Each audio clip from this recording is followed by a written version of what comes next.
శివరాత్రి శుభాకాంక్షలు అండి. మేము శివరాత్రికి శివుడిని చూడాలనుకున్నాము, ఈ శివుడిని చూస్తున్నాం. అమరేంద్ర బాహుబలిని శివుడిని ఒకటేసారి ఒకటే ఇంటర్వ్యూ ద్వారా ఇద్దరిని కలుస్తున్నాము. 4 years of Baahubali journey coming to an end. ఎలా అనిపిస్తుంది? అంటే ఇది once in a life time film. Rajamouli గారు లైన్ చెప్పినప్పుడు ఇంటర్నేషనల్ స్క్రిప్ట్ అని ఫీల్ అయ్యాము. ఫిలిం రిలీజ్ అయ్యే ముందు అనిపించింది ఇదన్నీ వర్కౌట్ అయితే సంథింగ్ ఎల్స్, మనం అనుకుంది గంట చాలా జరుగుతాయి అందరికీ, దీంట్లో వర్క్ చేసిన వాళ్ళందరికీ.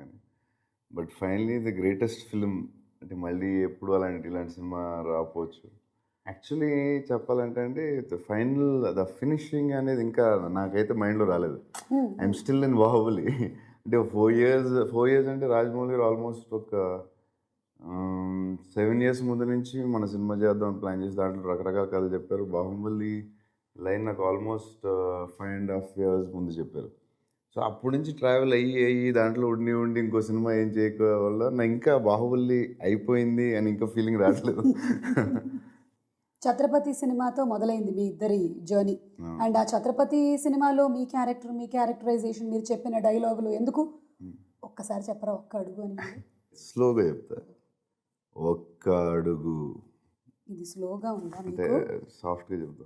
మీ వాయిస్ లో ఎంత వెయిట్ ఉందో తెలుసా, ఎంత బేస్ ఉందో తెలుసా? ఆ ఒక్క అడుగు 100 అడుగులు వేసినట్టుంది. సో అలా ఛత్రపతి టు బాహుబలి, అప్పుడు మీ స్నేహం అండ్ ఇప్పుడు ఈ బాహుబలిలో మరి 4 years ఆఫ్ ట్రావెల్, అది ఇంకా ఎంత బలపడింది?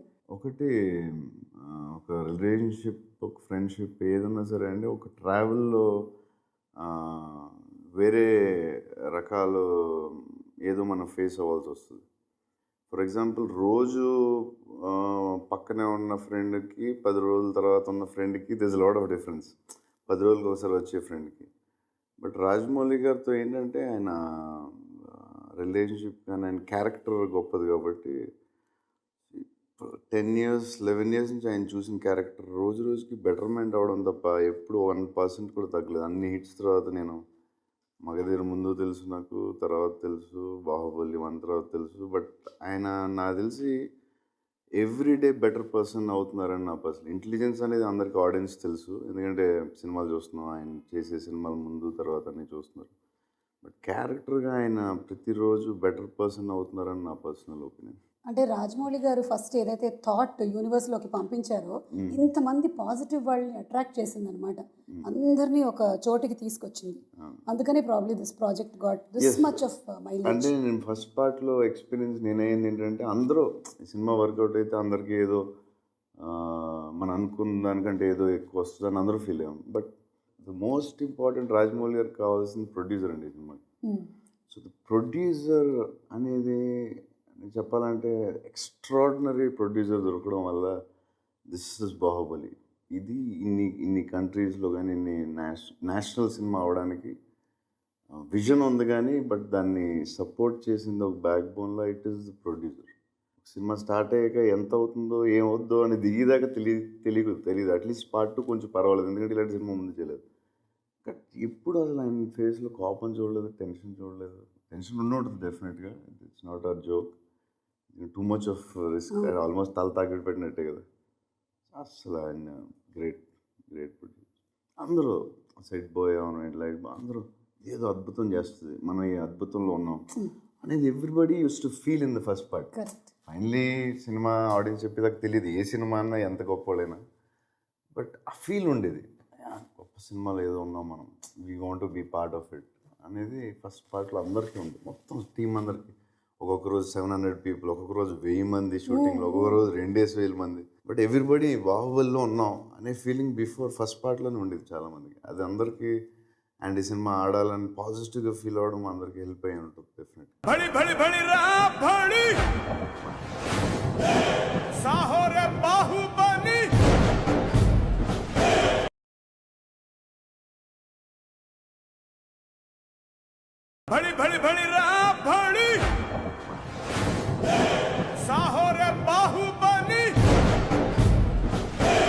తెలుగువాడి సత్తాని ప్రపంచవ్యాప్తంగా చాటిన సినిమా బాహుబలి. అలాగే ఒక తెలుగు హీరోకి ప్రపంచవ్యాప్తంగా ఇంతటి పాపులారిటీ తీసుకొచ్చిన సినిమా కూడా Baahubali. What do you say? ఇంతటి పాపులారిటీ తెలియదు కానీ, బట్ డెఫినెట్గా చాలా చోట్ల ఇప్పుడు బాంబే వెళ్ళినా ఢిల్లీ వెళ్ళినా చాలామంది ఫొటోస్ తీసుకుంటున్నారు అండ్ చూడగానే అది గుర్తుపడుతున్నారు. అండ్ ఎస్, పాపులారిటీ ఎంతో తెలియదు కానీ బట్ ఎక్కడికి వెళ్ళినా ఇప్పుడు ఫేస్ అయితే మీరు గుర్తుపడుతుంది. చాలా హంబుల్గా చాలా మోడెస్ట్గా మాట్లాడుతున్నారు కానీ తెలుగు రాష్ట్రాల్లో ఆల్రెడీ మీరు చాలా పెద్ద స్టార్. అయితే బాహుబలి మిమ్మల్ని నేషనల్ స్టార్ని చేసింది.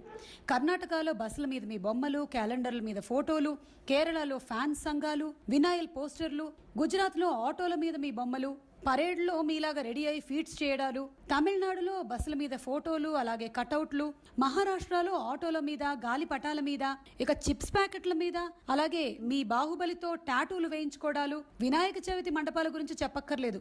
ఎంతమంది వినాయకుళ్ళు బాహుబలి అయ్యారో. మొత్తం మీద ఇలా నేషనల్ వైడ్ స్టార్ అవడం మీద మీ అభిప్రాయం? అంటే ఎంత పెద్ద సక్సెస్ అయిన తర్వాత ఇలాంటివి జరుగుతూ ఉంటాయి. ఆఫ్టర్ ఎఫెక్ట్స్ ఆఫ్ బాహుబలి అని ఎక్కువ దాన్ని సీరియస్ తీసుకోకూడదు. సీరియస్ తీసుకోరా? సీరియస్ తీసుకోకూడదు. అమ్మాయిలు పడి చచ్చిపోతున్నారు. మంచిది. The most desirable man, first Salman Khan గారు, సెకండ్ హృతిక్ రోషన్ గారు, and third is your name. That's amazing. Okay, it's అంటే అంత పెద్ద సక్సెస్ అయిన తర్వాత ఇలాంటివి వస్తాయి. మీరు సక్సెస్ ని మరీ సీరియస్ గా తీసుకోరా? నేను 100% తీసుకుంటాను, చాలా హ్యాపీ ఫీల్ అవుతాను. కానీ దాన్ని రిజల్ట్ని చాలా సీరియస్ తీసుకున్నాను. ఎందుకంటే అప్పుడు ఒక్కొక్కసారి ఏమవుతుందంటే సక్సెస్ ఆ వేవ్లో ఉన్న ఫ్లో వేరు, తర్వాత కొన్ని రోజుల తర్వాత మళ్ళీ ఏదైనా కొన్ని రోజులకు మారుతూ ఉంటుంది. కానీ ప్రెసెంట్ ఈ స్టేజ్ లో, ఈ సిచ్యువేషన్ లో పరిస్థితి ఇలా ఉంది. That's very it makes me happy definitely. So హిందీలో స్ట్రైట్ మూవీస్ చేసే ఆలోచనలు ఏమైనా ఉన్నాయా ప్రభాస్? చాలా ప్లాన్స్ ఉన్నాయండి. ఒకసారి ఒక 1-2 monthsలో అన్ని క్లారిటీగా చెప్తాం. ఓకే, మరి దీని గురించి స్పెషల్ హిందీ ట్రైనింగ్స్ ఏమైనా జరుగుతున్నాయా?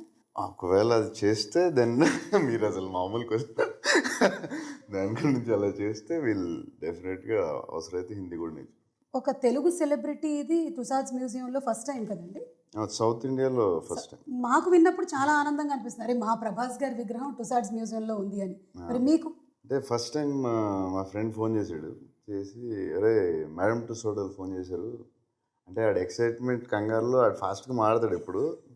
మేడం టుసాడ్ ఫోన్ చేశారు అంటే మేడం టుసాడ్ ఫోన్ చేశారు, అరే మన స్టాచ్యూ పెడతారంటే నేను అర్థం కాలేదు. స్టాచ్యూ ఏంటి, మేడం టుసాడ్ ఏంటి అంటే బాహుబలిలో అద్భుతం జరిగితే ఏ జరుగుతాయి అనుకున్నాం, కానీ మేడం టుసాడ్ అనేది అసలు ఎక్కడ లైన్లో లేదు. ఆ డ్రీమ్లో ఈ అద్భుతాల్లో లేదు. ఈ అద్భుతాలు లేవు. మేడం టుసాడ్ ఏంటంటే ఏంట్రా అంటే అదే రా మేడం టుసాడ్ స్టాచ్యూ. ఆడు కంగారు పడతాడు, ఉంది మోడీ గారిది ఉంది మన స్టాచ్యూ, అదే ఏంటి అసలు క్లారిటీ అవసరం ఉండదు. కంగారు పడకు, మేడం టుసాడ్ స్టాచ్యూ ఏంటి, మేడం టుసాడ్లో మన స్టాచ్యూ పెడుతున్నారు, వాళ్ళు నీ అప్రూవల్ ఏంట్రా అసలు ఏంటి, మేడం టుసాడ్లో మన స్టాచ్యూ పెడుతున్నారు, అవును అంతే కదా ఒకసారి ఆగు అని చెప్పి నాకు కొంచెం టైం తీసుకుని నాకు కొంచెం హైపర్ అయిపోయాను. హైపర్ అయ్యి ఏంటిది వింటున్నాను నిజమా బాహుబలి తర్వాత మేడం టుసాడ్ ఏంటి, స్టాచ్యూ ఏంటి, గొడవ ఏంటి. ఇప్పుడు బాహుబలి షూటింగ్లో ఉన్నాం, రాజమౌళి గారు కార్తిక్ రాజమౌళి గారు అబ్బాయికి వల్లి గారు పిలిచి మీరు అర్జెంట్కి రమ్మనండి. ఏంటి మళ్ళీ ఏంటి ఇంటి అని చెప్పి వల్లి గారు మళ్ళీ ఏదో చెప్తాడు ఇడోనని, ఒకసారి రండి బాబు ఒకసారి క్యారవాన్కి అంటే రాజమౌళి చెప్పా, ఇది మేడం టుసాడ్ మన దాంట్లో మన స్టాచ్యూ పెడతా అంటున్నారు. ఆయన పెద్ద స్మైల్, ఆయన ఎప్పుడు స్మైల్లో చూడదు, ఇలా లిప్స్ ఇంత పెద్ద అయింది. సో అది దానికి ఒక హాఫ్ డే 1 day పట్టింది, తర్వాత మళ్ళీ ఓకే నార్మల్. కానీ he must have been the happiest person అండి. డెఫినెట్లీ. అంటే ఒక సూపర్ హీరోలు అది అమెరికా అంటే క్యాప్టెన్ అమెరికా, ఈ స్పైడర్ మ్యాన్ అన్నీ ఉండగా మన బాబులు ఉంటుందంటే డైరెక్టర్. అది వ్యాక్స్ వ్యాక్స్ స్టాచ్యూ స్టాచ్యూ, కదండి? ఇట్స్ వ్యాక్స్ మీ విగ్రహానికి కొంచెం వ్యాక్స్ ఎక్కువ పడుతుంది కదా, హైట్ ఎక్కువ కదా విగ్రహం.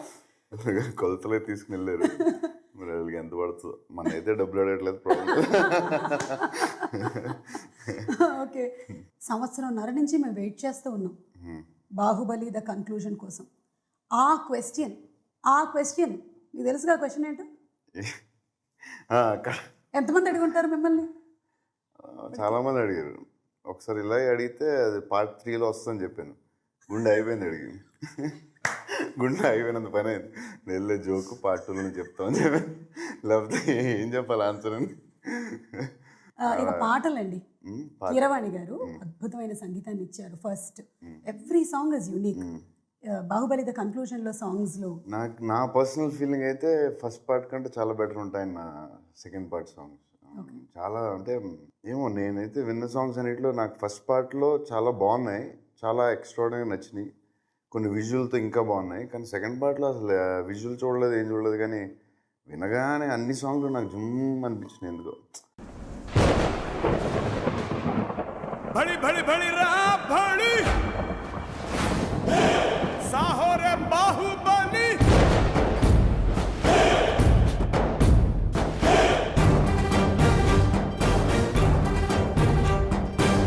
भड़ी भड़ी भड़ी रहा भड़ी साहो रे बाहुबली. సో ఇందులో హైలైట్స్లో సాంగ్స్ చెప్పుకున్నాము, అలాగే విజువల్ ఎఫెక్ట్స్ చెప్పుకున్నాము. రాణా గారు మీరు ఇద్దరు కలిసిన ఫైట్ బాహుబలిలో లేదు, ఇందులో ఉంది కన్క్లూజన్లో. ఉంటుంది కదా మరి, మాకు తెలిసిపోయింది. ఇందాక రాజమౌళి గారే చెప్పారు. చెప్పారా? చెప్పారు, మీరు ధైర్యంగా చెప్పచ్చు. ఉంది, డెఫినెట్గా ఉంది. అదే ఇంకా రాజమౌళి ఇంకా పెడతారుగా ఆయన, అవి పెట్టి ఇట్ బి ఎలాగా సినిమా అంతా వెయిట్ చేస్తున్నారుగా ఎలా ఉంటుందని, దట్ విల్ బి బాగుంటుంది అనుకుంటున్నాను. ఓకే, సో బాహుబలిలో ఎలాగైతే రాజు, మంత్రి, సైన్యాధిపతి, ట్రెజరరు ఇలా ఉన్నట్టుగానే నేను ఇప్పుడు కొంతమంది పేర్లు చెప్తాను, వాళ్ళకి ఏ పోస్టులు ఇస్తారు మీరు? కీరవాణి గారు ఆయన డిపార్ట్మెంట్లో ఆయన రాజు. ఓకే, లేదు మంత్రి అని చెప్పొచ్చు యాక్చువల్లీ ఆయన, ఎందుకంటే ఆయన కనపడన రాజు, రాజమౌళి అయితే కనపడన మంత్రి, బిహైండ్ ది స్క్రీన్ ఆయన కనపడకుండా వెనకాల ఉన్న చాలా పనులు చేస్తారు ఆయన. అన్ని విషయాల్లో ఆయన మంత్రి, అంటే ఆయన మంత్రి.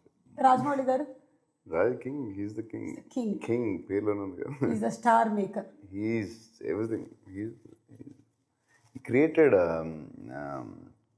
Brand in the world cinema. ఇక ఆ క్వశ్చన్ నేను అడుగుతున్నాను. ఓకే, మీరు మళ్ళీ అదే సమాధానం చెప్పకూడదు, because the nation wants to know. ఇప్పుడు మొన్నటి వరకు ఏంటంటే బాహుబలి ముందు వరకు ఓన్లీ టాలీవుడ్ వాళ్ళు మాత్రమే అడిగేవాళ్ళు. ఇప్పుడు బాలీవుడ్ వాళ్ళు అడుగుతున్నారు, హాలీవుడ్ వాళ్ళు అడుగుతున్నారు, చైనా వాళ్ళని ఏమంటారు, చాలీవుడ్ వాళ్ళు కూడా అడుగుతున్నారు. కాదు, ఎందుకు మీరు పెళ్లి టాపిక్ కంటే కొంచెం దాన్ని వెనక్కి నెడుతున్నారు?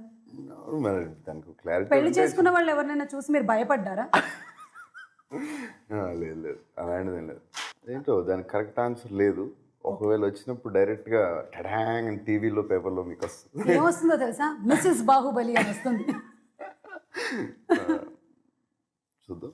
సో దానికి ఇంకా ఆన్సర్ జస్ట్ అట్లాగే అంతే. ఇక శివరాత్రి కాబట్టి జాగారం గురించి చెప్పండి. మీరు ఏమైనా జాగారం శివరాత్రికి చేస్తారా? నేను అప్పుడప్పుడు చేశాను. అవునా? సరే 2 సార్లు చేశాను అంతే. మా నాన్నగారు భయంకరమైన శివభక్తుడు. ఎవ్రీ ఫిల్మ్ ముందు అక్కడ శ్రీశైలం వెళ్ళి రీల్ పెట్టడం, మేము చాలాసార్లు వెళ్ళాం. మా నాన్నగారు చాలా పెద్ద శివభక్తుడు.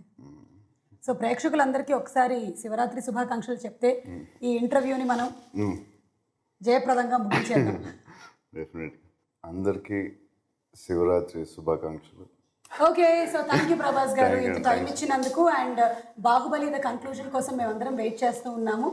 మళ్ళీ మిమ్మల్ని కలుస్తాము in the audio launch of Baahubali the conclusion. అప్పుడుదా కలవరా?